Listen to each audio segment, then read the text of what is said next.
Raríssimas, raríssimos e raríssimas, bom dia, René de Paula Júnior falando aqui no Radinho de Pilha, sim ao som de BenTVs. Eu resgatei uma gravação que eu devo ter feito em algum fim de semana desses mais tranquilo aqui na vizinhança, porque aqui talvez pela proximidade da praça, pelo fato do bairro ser bastante arborizado, a nossa população canoura, a nossa população alada é bastante variada, muito inspirada, né? E de vez em quando, quando cai a ficha, eu falei, meu Deus do céu, eu tenho que registrar essa sinfonia, eu pego um gravador e deixo na janela ali por uns 40 minutos e acabo depois me deleitando com o trabalho um pouco, digamos assim, minucioso, né, um trabalho um pouco zen, de limpar um pouco a gravação dos ruídos urbanos para deixar só os passarinhos, e é isso que eu vou deixar aqui como fundo desse episódio. Primeiro, obviamente, para homenagear a vida que ainda resta à nossa volta, mas também para disfarçar um pouco a fúria da construção aqui, que por enquanto está meio quietinha, mas logo logo volta a martelar. Eu não sei se eles estão fazendo uma laje, eu não sei que diabos que está acontecendo. E eu quero justamente começar o episódio de hoje com passarinhos. Eu vi agora uma notícia da BBC que uma cidade na região de Manchester, na Inglaterra, fez uma lei que os novos prédios agora, quando forem construídos, eles têm que ter tijolos especialmente desenhados para que passarinhos possam fazer ninhos. Existe uma espécie que eu não sei como é que chama em português, que chama Swift parece nome de açougue, sei lá, mas Swift, pelo visto, é um passarinho, né, um passarinho migratório, né, que passa por ali e que desde que a modernidade se instalou, o passarinho estava literalmente batendo cabeça porque muitos edifícios são de vidro, o passarinho enfia a testa no vidro, ou então porque os passarinhos, eles lembram com muita exatidão para onde eles têm que voltar sempre, e se você constrói alguma coisa no meio do caminho, o passarinho vai ficar batendo cabeça até morrer, tentando chegar onde ele quer chegar, não é? Então, pensando justamente em como fazer uma modernidade, né, uma vida urbana que não seja hostil, né, que seja amigável, que a gente possa conviver de uma maneira mais harmoniosa com essas criaturinhas, eles simplesmente estipularam que a partir de agora os prédios devem incluir tijolinhos ali que possam servir de ninhos para esses pássaros. Isso é muito interessante porque isso se costura com um artigo bacana que eu vou compartilhar com vocês. O link está aqui na descrição, não importa onde você ouça, na descrição sempre vai ter todos os links, é uma boa parte do meu trabalho diário, inclusive, né? Mas também tem sempre o radinhodepilha.com, que tem busca, se quiser fazer uma busca tem lá, não é? Mas um artigo muito interessante sobre arquitetura moderna. Vale lembrar aqui que a palavra moderna, é uma palavra de 100 anos, quer dizer normalmente coisas de 100 anos atrás. O que a gente poderia chamar de modernismo em arquitetura é século passado. No entanto, que quem mora aqui em São Paulo, quem é paulistano, deve ter o orgulho da Semana de Arte Moderna em 1922, Mário de Andrade, Oswald de Andrade, todo mundo, né, Tarsila do Amaral, né, 1922, moderno. Então, quando a gente fala que alguma coisa é moderna, é que normalmente ela se refere a um ideário, né, a uma certa visão, até um pouco utópica, de pelo menos 100 anos atrás. Eu não sei se essa visão deu tão certo assim. Bom, pois bem, então a arquitetura moderna, quando você quer, adoro arquitetura, aliás, respeito imensamente arquitetos, aliás, adoraria ter tido o talento e o tino de ter feito arquitetura quando era mais novo, mas eu não sei se eu teria sido mais, bom, não sei, mas eu admiro, eu acho uma disciplina, uma carreira, uma disciplina, um legado maravilhoso. Mas, pois bem, quando você vai, sei lá, você está viajando, você vai para Nova York, eu quero conhecer aqui quais são os grandes ícones da arquitetura moderna, você vai ver o prédio da Seagram, do Mies van der Rohe, você vai ver o prédio da Panam, não sei de quem, você vai ver tem vários desses caixotões de vidro que na época era uma novidade incrível, uma novidade extraordinária, né, porque eles estavam incorporando tecnologias de ponta, estruturas metálicas, painéis de vidro, tudo isso refletindo ali em Nova York coisas que nasceram longe dali. Por exemplo, na Alemanha, em Bauhaus. A gente falou ontem da década de 20, os anos loucos, né? Berlim, aquela loucura de cabarés e bares LGBT e tudo que você pode imaginar. mas também foi uma época revolucionária em termos de estética, em termos de design, em termos também de projeto de futuro, né? Você tem a Bauhaus, que surge justamente em Weimar. Eu falei aqui de Weimar ontem ou anteontem, quando a República de Weimar, na Alemanha, que a gente sempre lembra da inflação. Vamos ver se a gente lembra agora da Bauhaus. Foi ali que nasceram, tantas tendências, tantos ícones do que veio a ser o século XX, né? Então ali nasce essa história, entre outras coisas, né, de você... Aliás, ali só tem um bom gancho, eu vou tentar lembrar disso no final, eu vou tentar lembrar das aulas de um modernista excepcional, Hans Albers, que é artista plástico, etc. Eu vou ver se eu lembro disso no final do episódio. Não me deixem esquecer, por favor. Se eu esquecer, vocês me puxem a orelha, tá bom? Mas ali nasce essa história de que você tem que construir coisas que integrem com o meio ambiente, você tem que se construir coisas que sejam industriais para serem mais democráticas, para serem mais acessíveis. Vale lembrar que um pouquinho antes ali da Primeira Guerra você tinha aquela coisa meio rococó, do Art Nouveau, aquela coisa que era caríssima, né? Mas era toda rebuscada, um negócio artesanal, feito à mão, né? Então com a Bauhaus vem uma estética que é praticamente industrial.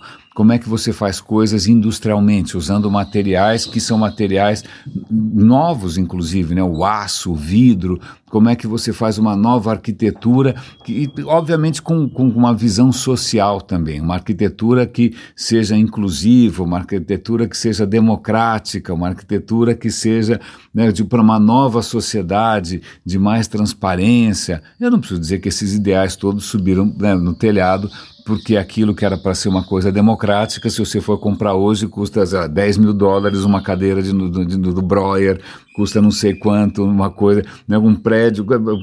Pois bem, tudo acaba virando coisa de boutique, não importa se era calça punk ou se era o boné do Che Guevara, tudo vira boutique. Mas, desculpa, só uma pequena digressão. Mas lá atrás surge... com vários arquitetos de renome, com Le Corbusier, que é um francês.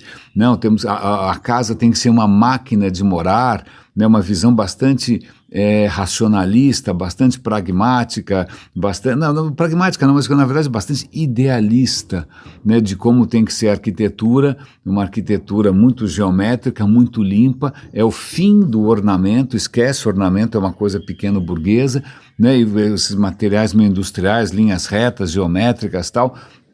Mas, ok, certo? Aliás, as ideias podem parecer muito bonitas se você pega lá um manifesto da Bauhaus, se você pega todo o ideário moderno, se você vai ouvir lá o Niemeyer falando.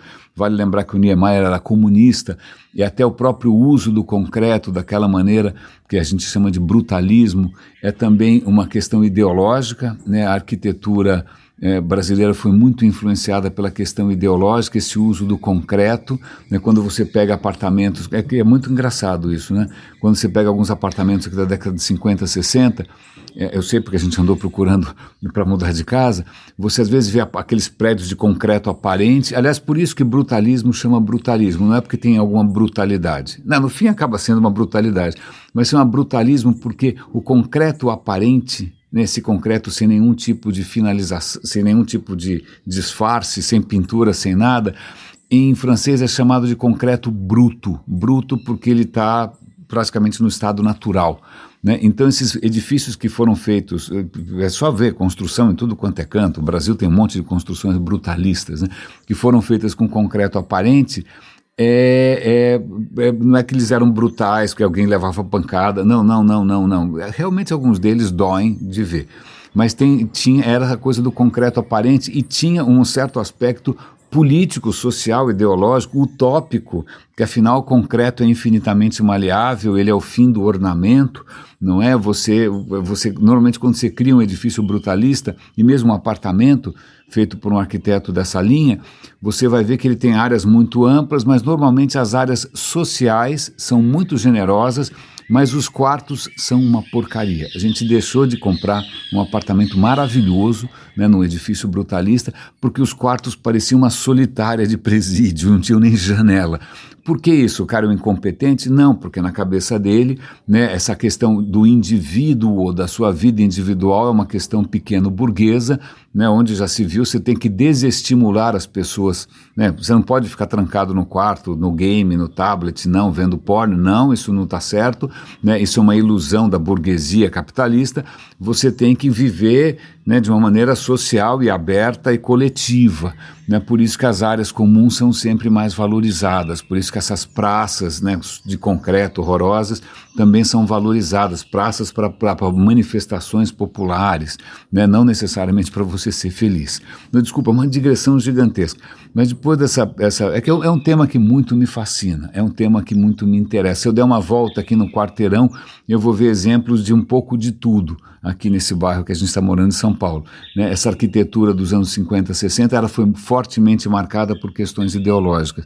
Na verdade, aqui na esquina tem um prédio do Artacho Jurado. O Artacho Jurado é um arquiteto aqui de São Paulo, se não me engano ele é de origem espanhola, mas ele fez coisas que são icônicas na cidade, o edifício Bretanha, o edifício Piauí, né? Ele fez um monte de coisas na cidade, e ele não era arquiteto, né? Mas ele não era muito bem visto, porque todo mundo achava que ele jogava para a burguesia e fazia prédios de luxo, que ele tinha que estar fazendo coisas mais sociais, etc, etc, etc. Ok, pois bem. Por que eu estou contando essa história toda? Porque eu li um artigo muito bacana sobre como alguns edifícios que são símbolos do modernismo, aquela coisa da transparência, do vidro, né, da estrutura metálica, na verdade eles são um absoluto tiro no pé em termos ambientais. Por quê? Porque eles são estufas. Se de repente se você pega, imagina, uma caixa de vidro fechada e coloca no sol, é literalmente uma estufa. Aliás, o nome em inglês para efeito estufa é greenhouse effect. Por que chama greenhouse? Porque em países frios, a Inglaterra, se você for a Londres, por favor, visite o Kew Gardens. Kew Gardens é um jardim esplêndido na Inglaterra, magnífico, né? E se você quer, num clima frio, cultivar plantas que precisam de calor e umidade, o que você faz? Você faz uma caixa de vidro, porque o vidro, a luz entra, esquenta as coisas dentro, as coisas que estão dentro, elas esquentaram por causa da luz, certo? E elas vão irradiar calor. Só que o calor, quando bate no vidro, volta. O vidro não é transparente para o calor, o vidro reflete o calor. Então, você observa isso quando você deixa um carro ao sol. Quando você deixa um carro ao sol, o vidro está fazendo isso. Ele deixa a luz entrar, a luz esquenta o painel, na hora que o painel vai irradiar calor, ou seja, infravermelho, ele bate no vidro e volta. Aí a temperatura... É isso que está acontecendo com o planeta, é bom a gente até falar disso, né? É isso porque o gás carbônico tem um efeito parecido, ele manda o calor de volta para a superfície, né? Por isso que as coisas esquentam mais. Então, voltando para esses edifícios maravilhosos da Faria Lima, envidraçados e tal, eles são uma absoluta... eu ia falar um palavrão, mas digamos assim, um crime ambiental, porque eles vão esquentar que nem uns loucos, e a única maneira de você fazer um contraponto a isso, tornar aquilo minimamente habitável, é você gastar os tubos com ar-condicionado. Então, esses edifícios só são habitáveis, só são agradáveis, porque tem ar-condicionado. E ar-condicionado consome uma energia louca, né, tem um impacto ambiental horroroso. Hoje uma boa parte do mundo está indo para o buraco justamente por causa do ar-condicionado. Imagina, cada vez que o ChatGPT responde uma questão, né, o custo com ar-condicionado para refrigerar os servidores é monstruoso, né? Essas grandes empresas como Microsoft, Google, etc., Amazon, eles, além de terem um gasto com energia para rodar os servidores, eles têm um gasto brutal, a palavra do dia hoje é brutal com ar-condicionado, para manter as máquinas numa temperatura razoável. E se qualquer ar-condicionado funciona assim, se ele tira calor de dentro, ele joga esse calor para fora e adicione-se a isso o calor que ele gera pelo fato de estar funcionando. Então, o ar-condicionado esquenta um pouquinho dentro e esquenta muito mais lá fora. Então, veja, esses prédios que são lindos, você pode ter eu conheço gente que foi formada por esses ideais modernos, que vai achar que estética é isso, esse despojamento, essa limpeza, né, tudo luminoso, aberto. Cara, e desculpa, mas isso tá na hora da gente questionar. está na hora da gente questionar, porque durante muito tempo várias culturas tiveram arquiteturas que a gente chama de vernaculares, né, porque são arquiteturas típicas daquela região, que lidavam justamente com o calor excessivo.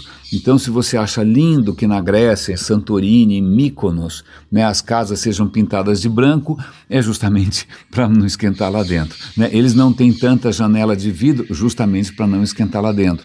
Você tem no Irã, na antiga Pérsia, você tem também maneiras do ar, o ar naturalmente, de uma maneira espontânea, circular para refrigerar o ambiente. A gente esqueceu tudo isso, a gente fechou todo mundo em caixotões de vidro, porque parece bonito, não é mesmo? E aí teve que gastar com ar-condicionado. Então eu vou dar um link aqui muito interessante sobre o custo gigante que está sendo você fazer um retrofit em edifícios que são, em princípio, monumentos da arquitetura moderna, para que eles pontuem minimamente bem em termos de sustentabilidade. Porque eu não esqueci o nome, mas em arquitetura existe um índice do quanto o seu prédio é sustentável, que vai de 0 a 100, não é? Para mostrar se você está reciclando água, se você recicla energia, se você, né, tem, sei lá, se você não tem um footprint muito grande, é de 0 a 100. Né? Volta e meia, algum lançamento imobiliário, sobretudo corporativo aqui em São Paulo, vai se orgulhar desse índice. Eu esqueci qual é o índice, alguma coisa com L, alguém vai lembrar. Pois bem, alguns desses prédios icônicos em Nova York, a nota deles é 20 em 100. Tem um lá, o da Panam, coitado, o índice é 3. Ou seja, aquilo é um absoluto delírio. Se todo mundo construísse prédios daquele jeito, o mundo ia para o buraco. E se eu olhar tudo que está sendo construído aqui em volta, infelizmente a lição ainda não foi aprendida. Né? Não vale lembrar também que quem anda aqui na Marginal em São Paulo já deve ter percebido que, num certo momento, ao redor da cidade universitária, a cidade universitária tem um lado voltado para a Marginal, resolveram colocar muros de vidro, placas de vidro, justamente para, né, que não ficasse aquela coisa feia, né, um muro horroroso, como era antes, tal. Fizeram um muro de vidro, que coisa bonita, transparente, linda, não é mesmo? Exceto para os passarinhos, que começaram a morrer que nem uns loucos, porque os caras vêm a todo vapor e bum, dão de testa no negócio de vidro, e aí o que acontece? Começaram a colocar uns adesivinhos ali, de umas aves de rapina, para ver se os passarinhos não caíam na armadilha. Então essas pequenas consequências inesperadas da nossa completa cegueira, né, é curioso porque eu demorei muito para chegar a uma visão da humanidade, que eu não sei se é muito lisonjeira, que nós, na verdade, parecemos adolescentes. Adolescente é quando você descobre que você tem força, energia, vigor, né? E é uma capacidade simplesmente incrível de criar problemas que você não sabe resolver sozinho. Aí tem que chamar a mamãe, tem que chamar o papai, aí vem a polícia, vem os bombeiros, né? Porque realmente você tem aí um descompasso entre a sua capacidade de fazer cagadas monumentais, desculpe, né? E a capacidade de consertar a besteira que você fez. Então a humanidade aparentemente é uma adolescente há muito tempo, né? Eu vou dar um link aqui, é até um pouco triste, já que a gente está falando de animais, mais uma confirmação de que os humanos tiveram um papel não muito feliz na história dos elefantes e seus parentes, né? A gente já tinha comentado aqui no Radinho, aliás o Yuval Harari está sempre falando isso, né? Que à medida que os humanos aprenderam como fazer lanças e como fazer facas e como se coordenar e fazer ataques um pouco mais colaborativos, a gente simplesmente foi extinguindo os grandes mamíferos.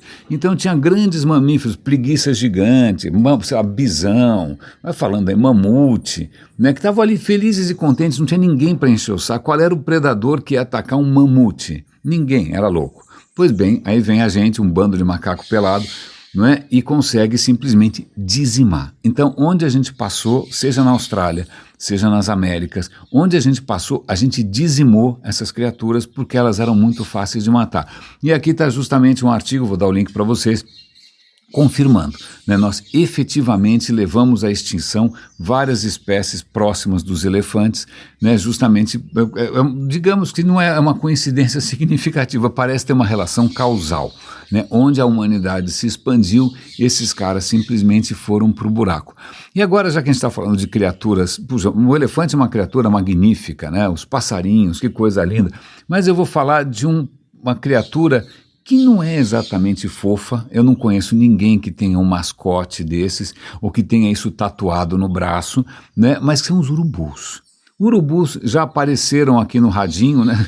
Num episódio, sei lá quanto tempo atrás, sobre ritos funerários dos zoroastristas. Vale lembrar que o Fred Mercury era de uma família zoroastrista, porque ele nasceu de família iraniana, se eu não me engano. Era isso? Iraniana? Não sei, mas ele era a família era zoroastrista, de qualquer maneira.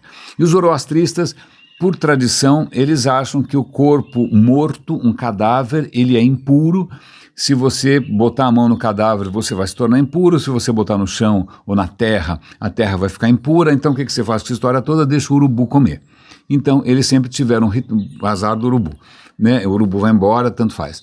Então eles sempre dependeram dos urubus, né? Então no centro de Mumbai, na Índia, tem lá uns jardins maravilhosos, que tem lá umas torres zoroastristas, onde os mortos eram colocados para serem devorados pelos urubus. Eles achavam isso bacana, né? Não sei como é que você sentiria, né? Você fala, olha, é o seguinte, depois que você morrer, eu vou deixar você para os urubus. Os caras achavam isso bacana. Mas o problema é que a partir de um certo momento, como a gente comentou naquele episódio anterior, os urubus começaram a sumir, ninguém sabia por que os urubus estavam sumindo, e agora o que vai acontecer com os corpos? Os corpos começaram a apodrecer a céu aberto, um problema de saúde pública. Onde estavam os urubus?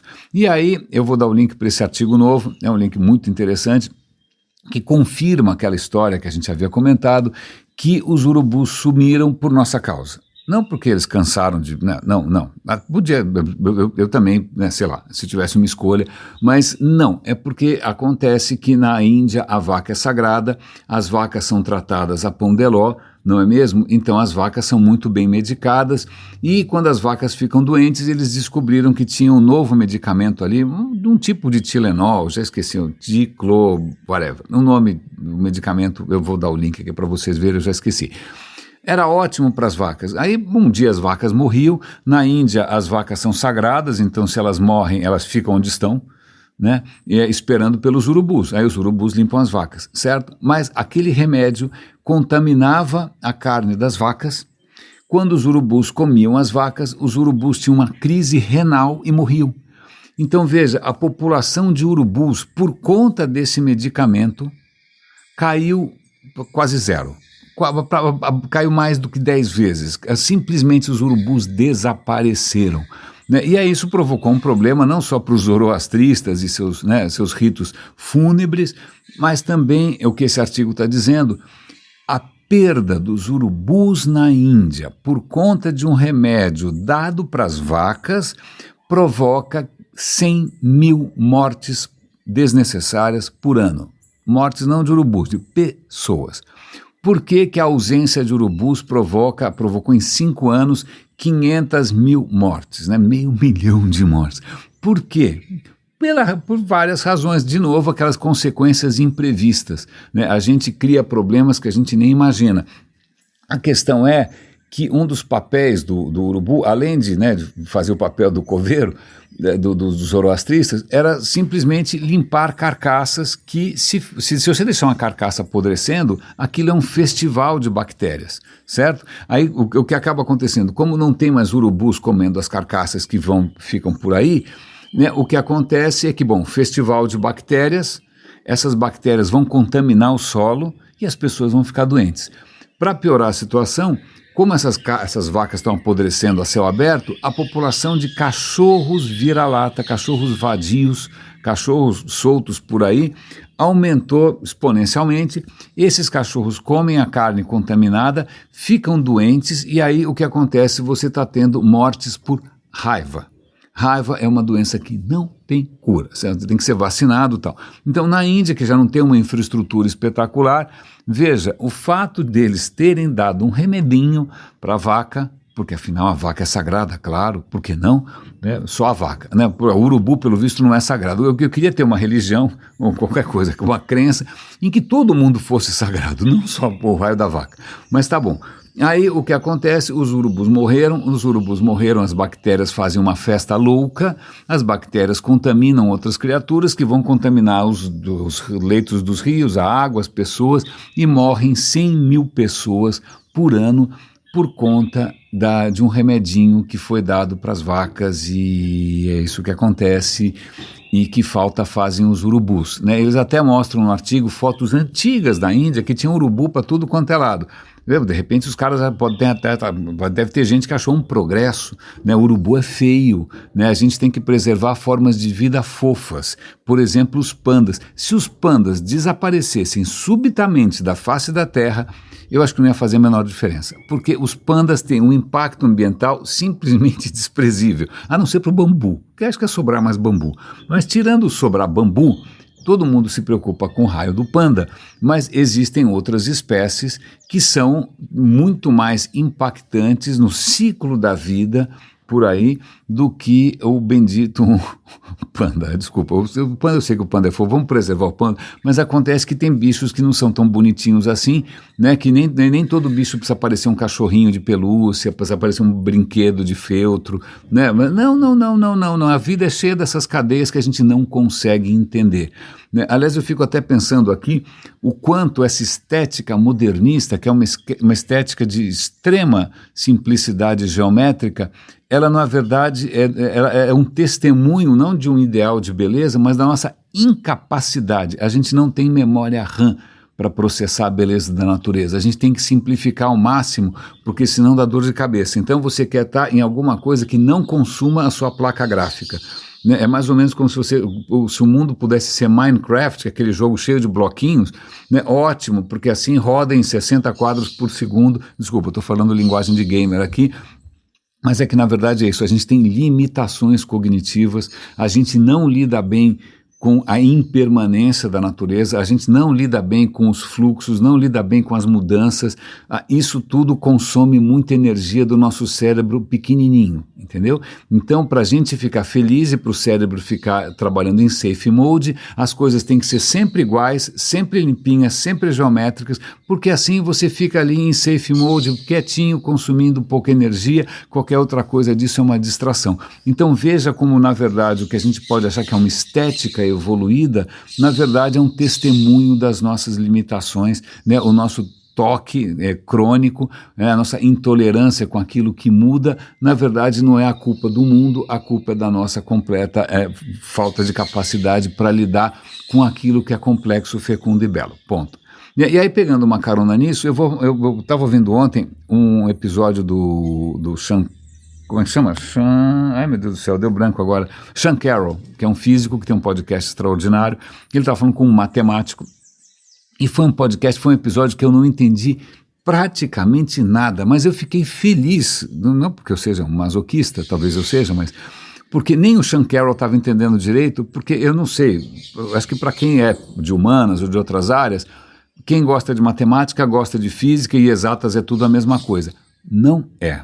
Eu digo isso porque eu gosto de física, sempre tive muito mais facilidade para física e não necessariamente tenho uma fração desse tesão, ou desse interesse por matemática. Não, matemática me dá gastura, me dá sono, tem uma hora que eu falo, por que você está fazendo isso? Vai fazer outra coisa, né? É nobilíssimo, claro, uma busca muito nobre, mas veja, não necessariamente são disciplinas que são tão próximas assim. E nesse caso, o Sean Carroll trouxe um matemático, né, para falar de coisas que impactam a filosofia da matemática, a filosofia inclusive da física, mas o próprio Sean Carroll falou, cara, eu não sei se eu consigo te acompanhar, a minha matemática não é tão boa. Como assim a matemática do cara não é boa? O cara é um físico quântico, né? Mas mesmo assim, diante de um matemático de verdade, aquele cara que vive num mundo completamente à parte, né? A matemática é quase que um universo paralelo, ele admitiu que cara, desculpa, eu não estou conseguindo acompanhar, eu fiquei feliz, não sou só eu. Mas uma das coisas que deu para entender ali tem a ver com quem eu acabo de comentar, que o Platão, aquele cara que foi da caverna de Platão, lembra a história da caverna de Platão? Que a humanidade vive num estado de perpétua ilusão e auto-engano, porque era como se ela estivesse dentro de uma caverna, longe, fora, separada do mundo, uma caverna fechada, e ela não vê o mundo lá fora, o que ela vê são sombras na parede, e ela acha que as sombras, na verdade, são a realidade, mas a realidade está lá fora, e quem consegue ver a realidade? O filósofo, por acaso ele mesmo, claro, aliás eu nunca vi, todo Messias, ninguém fala assim, olha, eu descobri qual é o segredo do mundo, mas não sou eu, né? Eu sou, olha, descobri quem criou o mundo, mas eu não sou filho dele, é outro cara. Bom, deixa pra lá. Mas o Platão veio com essa história, olha, eu como filósofo, eu tenho acesso à verdade eterna, imutável, profunda e essencial das coisas, enquanto está todo mundo aí se contentando com sombrinha na parede, né? Curiosamente, eu não preciso dizer que todos nós vivemos em versões variadas da caverna do Platão. O Instagram é uma caverna do Platão, TikTok é uma caverna do Platão, o LinkedIn é uma caverna do Platão, tudo é uma caverna do Platão, mas na verdade talvez tudo e nada, porque quando você fala que alguma coisa é a caverna do Platão, você pressupõe que existe uma outra realidade lá fora, né? E era essa, na verdade, a ideia do Platão, que existe uma realidade muito mais verdadeira, né, uma realidade, essa sim é uma realidade eterna, essa sim é uma realidade real, né, o mundo que nos cerca imagina, é um simulacro, me faz lembrar coisa do budismo, com esse mundo é uma ilusão, é tudo uma ilusão, e você tem que transcender a ilusão, né? Então o Platão vem com essa ideia de que existe uma outra realidade paralela, que é a realidade que ele chama das formas, das ideias perfeitas. Então eu estou vendo aqui na parede, eu tive que, para poder gravar o radinho com condições acústicas um pouco mais favoráveis, eu coloquei na parede vários quadrados de espuma, certo? Eles são quadrados? Bom, se eu pegar uma régua, não é exatamente quadrado. Se eu pegar um microscópio, pelo amor de Deus, aí que não é um quadrado mesmo, ainda mais que espuma é toda esburaquenta. Não é? Então veja, eu chamo de quadrado, mas por que eu estou chamando de quadrado? Porque a minha mente, em algum momento antes de eu encarnar na matéria, o Platão já vem com essa baboseira de, sei lá, alma, ou seja o que for, né? A nossa alma passa pelo mundo das formas perfeitas e contempla, rapidamente, não tem muito tempo, contempla quais são as verdades eternas. Existe um quadrado perfeito, que é aquele quadrado com a definição matemática, né? Sei lá, uma figura geométrica com os lados iguais, ponto, acabou, 90 graus, acabou. Essa é a definição matemática de um quadrado.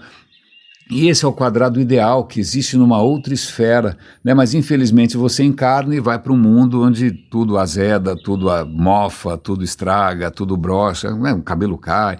Pois bem, então Platão vem com essa dicotomia entre o mundo real, que obviamente é um mundo inferior, porque ele muda. Veja aqui, eu vou insistir, é como sexta-feira me permito ser um pouco mais filosófico, tá bom? Veja aqui essa nossa ojeriza, a nossa incapacidade de lidar com a natureza essencial da vida. A natureza essencial da vida, um outro filósofo grego percebeu, que era um cara chamado Heráclito, é o fluxo, é a transformação. As coisas não param. Se a gente acha que alguma coisa não está mudando, é porque a gente não prestou atenção, porque está tudo mudando sempre. É que a gente tem pouca memória RAM, a nossa placa gráfica é ruim, o nosso processador é capenga, é a mesma, a gente está rodando o Windows 3.1 faz 2 milhões de anos. Então, como a gente não consegue lidar muito bem com essa mudança contínua, que é a essência da natureza, a vida nesse planeta chegou a esse festival de diversidade porque ela se transforma e ela muda sem parar e tem diferença o tempo todo. O mundo é diferença, o mundo não é igualdade, né? Mas como a gente não consegue processar isso, algumas pessoas se ressentem, ficam com rancor dessa mudança e começam a sonhar com um mundo que elas deem conta, que é um mundo perfeito, um mundo eterno, um mundo geométrico, um mundo que você bate o olho e entende. Certo? Certo? Desculpa, mas é que realmente eu sou um inimigo de Platão. Eu acho que isso ter sido formalizado levou a humanidade num caminho infeliz, né? Que antes fosse o Heráclito, que é um cara muito mais bacana, né? A história que você não pisa 2 vezes no mesmo rio, porque o rio mudou, você mudou, todo mundo sabe disso, né? Mas a questão do fluxo, do devir, outros filósofos mais para frente vão seguir o caminho do devir. Você vai pegar Spinoza, você vai pegar Hume, você vai pegar Deleuze, você vai pegar inúmeros, Nietzsche, vai pegar filósofos que entendem que a natureza da realidade é a transformação contínua, né? Que esse sonho por um ideal perfeito e universal é uma completa fantasia. Por que eu estou contando essa história toda? Bom, primeiro porque é um tema muito caro para mim, e segundo porque isso apareceu, pasme, nessa conversa do físico com o matemático. Por quê? Porque muitos matemáticos são platonistas assumidos. O que quer dizer que eles são platonistas? Eles andam de toga? Não. porque muitos matemáticos acreditam de pé junto que a matemática é uma esfera, é uma outra esfera, é uma realidade, a matemática é real, existe a matemática, os objetos matemáticos existem, e não é que você está inventando a matemática, você está descobrindo uma coisa que já existe. É como se existisse aí um pano de fundo, como se fosse um Matrix, né? Atrás do Matrix você tem uma realidade que é eterna, que é a realidade da matemática, que é perfeita, e você está só descobrindo a matemática, você não está inventando, né? Você não tá, o resto você inventa, mas a matemática não, você está tendo acesso a uma realidade paralela e perfeita. O que é interessante é que no começo do século passado, um cara chamado Hilbert, né, um matemático, falou, olha, eu vou finalmente completar esse projeto, né, de demonstração do quanto a matemática é um universo perfeito, maravilhoso, consistente, verdadeiro, a verdade só existe na matemática. Então ele tinha chamado Programa de Hilbert, que era justamente criar as condições para a gente ter acesso, né, essa perfeição eterna, né, imagina, imutável da matemática. Mas aí surge um cara chamado Gödel, Kurt Gödel, um personagem interessantíssimo, bastante perturbado por sinal, que ele vai, infelizmente, jogar uma pá de cal nesse sonho do Hilbert, e também deveria ter jogado no sonho do platonismo, isso faz mais de 100 anos, e a gente deveria aprender isso na escola. O Gödel, um cara, um cabeção, inteligentíssimo, ele começa a fazer umas lógicas malucas, eu não sou capaz de reproduzir, nem de contar, nem de nada, mas ele descobre que é o seguinte, lamento informar, mas é perfeitamente possível você, dentro de um universo matemático, aparentemente lógico, você fazer afirmações que ou elas são verdadeiras e você não consegue provar, porque em princípio na matemática você prova tudo, ou então você consegue provar, mas elas não são necessariamente verdadeiras. E outra, dentro dessa matemática, ela não consegue explicar a própria inconsistência. Então o que o Gödel fez é uma bomba atômica. Né? Ele falou, olha, desculpa, esse sonho de que exista uma matemática, outra esfera, que ela se basta, que ela é perfeita, não. Você chega em lugares ali que são de uma inconsistência extraordinária.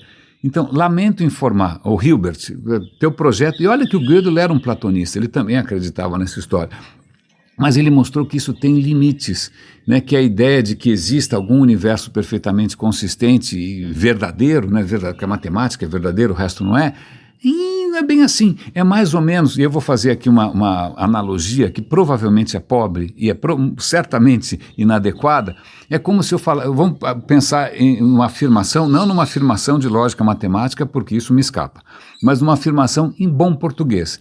Se eu falar aqui, eu estou mentindo, ok? Eu estou mentindo. Se você levar a sério a frase eu estou mentindo, você vai pensar que eu estou mentindo. Mas espera, se eu sou...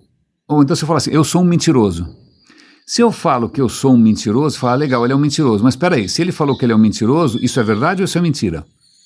Aí você entra num loop, você entra num círculo. Espera aí, porque se ele é um mentiroso, ele jamais diria que ele é um mentiroso. Ele ia falar, então, pera, o que é verdade? Aí você não consegue sair disso. Você não consegue sair disso porque não tem como sair disso. Se eu falo, eu sou um mentiroso, então o que eu estou falando é mentira, então eu não sou um mentiroso, mas eu sou um mentiroso. Bom, em suma, mais ou menos nessa linha, eu não sou um matemático, eu não sou um lógico, eu não tenho capacidade para isso, eu entro em coma, né, se eu me aproximo demais dessas questões, mas eu achei legal porque, veja, na verdade isso se expõe e já expôs com muita clareza o quanto o sonho de uma utopia, de coisas perfeitas, de um mundo eterno, ele tem pés de barro, ele não para em pé, mas nem na matemática isso funciona, né? Isso para mim denuncia uma certa mentalidade empobrecedora, um certo rancor à vida, né? Uma certa inconformidade com o fato simples de que a vida é transitória, de que a vida muda, é assim que a coisa anda, né? A gente não vai inventar uma alma eterna, vai inventar um Deus absolutamente bom, embora o mundo seja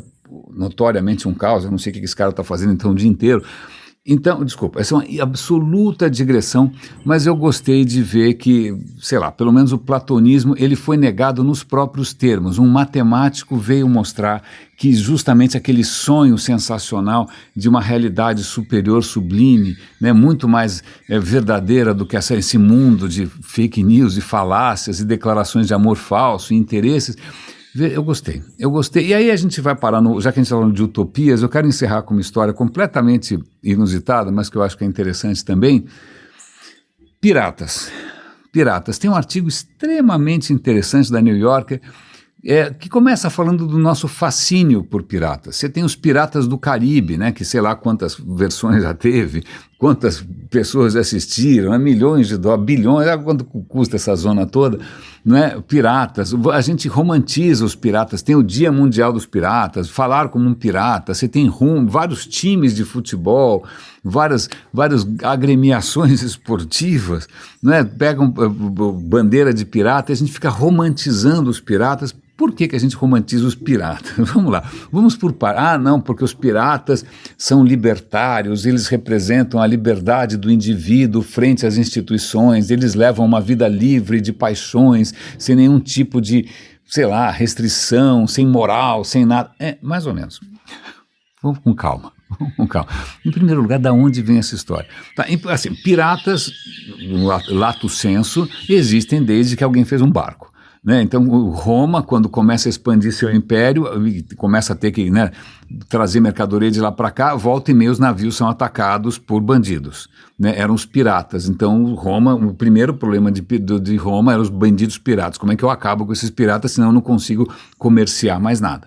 Né? Então, isso vem de longe, gente com barco assaltando o barco dos outros. Mas o que a gente associa com piratas, na verdade, é um fenômeno muito mais recente, começa no século XVII, 1600 e bolinha. O que acontece é que nesse momento, né, a gente andou falando esses dias aqui de Portugal, Brasil, Espanha, etc., né, o que acontece, Portugal e Espanha, que ninguém dava um tostão furado pelos caras, eles encontram as Américas, e nas Américas eles encontram uma quantidade simplesmente descomunal de ouro e prata. Né? Então começam a extrair, de uma maneira, obviamente, assintosa, né, bárbara, desumana, começam a usar os nativos como escravos, todo mundo como escravo, para você conseguir te levar esse ouro de volta para a Espanha. A Inglaterra, nesse momento, está fora do jogo, está fora, ela não tem nenhuma colônia, ela não descobriu nada. E aí ela tem lá os Estados Unidos, tal, mas, cara, não tem nada lá, não está acontecendo nada. Então surge aí um empreendedorismo, vamos chamar assim de umas startups, que são os bucaneiros. Bucaneiros são piratas, mas que contam com um aval da Rainha da Inglaterra. É o seguinte, você pode fazer o que você quiser nos mares, mas se você atacar um navio espanhol cheio de ouro, cheio de prata, você pode fazer o que você quiser porque eles são inimigos da coroa britânica, então na verdade você está fazendo um ato justo porque eles são nossos inimigos, e você traz uma parte dessa grana para a gente, está tudo conversado. Então esses primeiros piratas não tinha nada de romântico, eles simplesmente estavam trabalhando para o Império Britânico, ajudando os caras a saquear navios espanhóis. Ponto assim. E também dali a pouco eles começam a atacar navios da Índia, porque a Índia também tem ali, os portugueses estão pegando coisas da Índia, os holandeses também. Mesmo esquema, se você atacar os caras, legal, carta branca, passa uma grana pra gente. Isso é um sucesso absoluto, esses caras vão ser coroados cavaleiros pela rainha, vão ser recebidos com glória na Inglaterra, não é? Se você for a Cartagena, na Colômbia, tem lá um museu mostrando como é que Cartagena resistiu ao avanço dos piratas, acho que era o Drake, era o Francis Drake.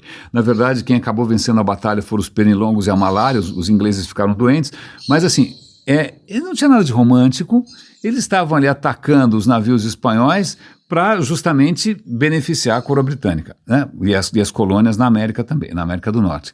O que acontece é que a coisa começa a mudar um pouco, a partir de um certo ponto, esses bucaneiros, a coisa começa a sair um pouco mais fora de controle, ao mesmo tempo o mundo comercial global está começando a tentar se estruturar. Pera um instante só, a gente tem mercadorias aqui, agora a gente tem as nossas próprias colônias na Jamaica, no Caribe, né? Nós estamos em algodão, açúcar. Então, vamos parar um pouco com essa história que está muita putaria.